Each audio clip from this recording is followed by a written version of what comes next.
Alright, Jalon here from the Paradox Gaming Network, and another video about Atlas Reactor. Going to show you some things about modifying your character. When you pick a character, you go into your freelancers. As you can see, I have all of the freelancers unlocked. I've played most of them to get a good feel for them. You need to do that when you're playing. You need to know what you're going to be facing and what abilities they have. As I go through, I'm going to just show you a couple of characters and things that I've done to them, and a couple of characters that you can look out for. So I'm going to start with my highest character, Finn. He's currently the character I'm working on for my season. So I'm going to change Freelancer, and I'm on Finn. As I go into my abilities, it's important to realize, actually I'm going to go back for a moment. Your freelancers are divided into three categories. You got your firepower, which is basically your DPS, your frontliners, which are your tanks, and your support, which, even though there's this cross here, I don't want you to think of your support as healers. A lot of people get angry because their support aren't healing them. Support don't have infinite heals. Support have 1 to 2 heals, or a heal and a shield, but those go on cooldown, and when they're not utilized very well, there's not a lot the support can do. We can't speed up getting our heals back. So I'm going to show you Finn, because that's who I play, and Finn can be a bit of a pain. One thing I do enjoy about Atlas Reactors, when I cursor over my ability, as you see, the little video pops up and shows me what I can do with it. Unlike other games that expect you to figure it out, it shows you how you apply it and how it executes. Pretty convenient, because of some of the abilities I couldn't quite figure out. It's very important that you know as many of the characters as you can. I've said this in a couple of different rounds, and I'm going to point out some characters that people, in my opinion, don't apply to their highest potential. But as you can see, my water spout is my main ability. I like to apply catch of the day to it, mainly because, one, it's only a one investment, but also it's difficult for Finn to get energy in the first place. And energy is for this Maelstrom. I need to get to 100. So I like to apply catch of the day. Refreshing spray. Yes, a lot of people have asked me why I don't go for the extra 8 on healing just one person. I do like the shield. It's effectively healing for 6 more for that round. Chances are, if I'm healing you, you're already taking damage.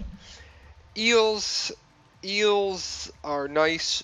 The spout of sight, because I can hit you even if you go invisible that turn. I did use the magic ealing for a bit, an additional jump. I don't recommend that's Amore. I like to use the eels for damage, and you could of course go for 6 extra damage. I'm still playing with that, but then I'm gonna have an extra point. Bubble Trouble, basically target through the walls. It's what you're gonna want, because if you're playing a support right, you're using line of sight in the walls. And Maelstrom.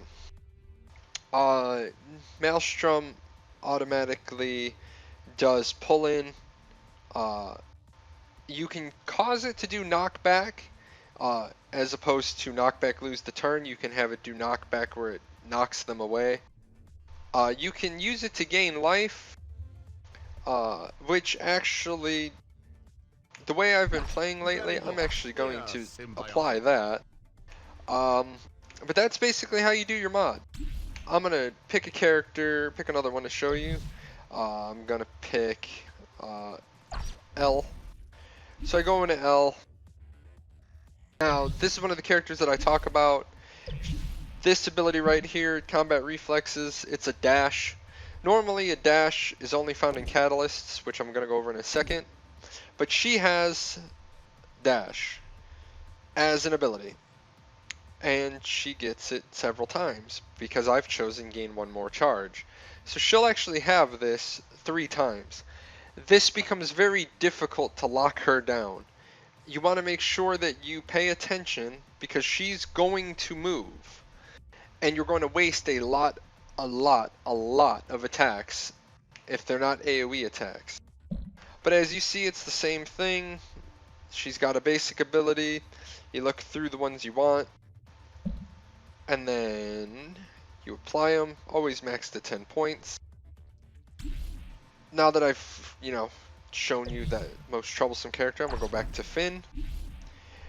One other thing, catalysts. Catalysts are like items if you want something to compare them to. You get 3, you get a prep phase catalyst, a dash phase catalyst, and a blast phase catalyst.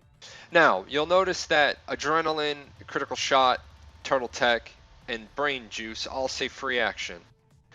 I can use those and still do another action. All of my dash or my heal, if I use them, that is my action for the turn. Depending on the character is what you want to use. For my support character, I like to be able to heal myself. I have used brain juice. The problem is that I usually find myself needing life when I run away to the other side of the board. Dash, I do prefer the medium distance teleport. You can fade or fetter, and I'm going to show you I actually do use fetter on a couple characters. And prep phase, well, since I'm not supposed to be doing as much damage, I'm going to take the shield. What that does is it gives me 30 more life that they have to chew through, especially when they start chasing me around the board looking for an easy kill. I'm going to change to a frontliner. I'm going to change to Rask, and I'm going to show you that I have Might. And he is a character that I usually have Fetter on. I was toying around with another build. But when you look at his abilities, since he has a Maul ability, as you can see, that close range circle does more damage. If you apply the concept of, I'm going to dash using a catalyst, that's going to root you. And then the next round, I'm going to be able to maul you. That seems like something I might want to do as a frontliner, but it doesn't seem like something I want to do as a roving DPS. One other character I'm going to touch upon is Zuki. I love me some Zuki. I hate me some bad Zuki players. I'm going to go into her abilities, and I'm going to talk about the big one.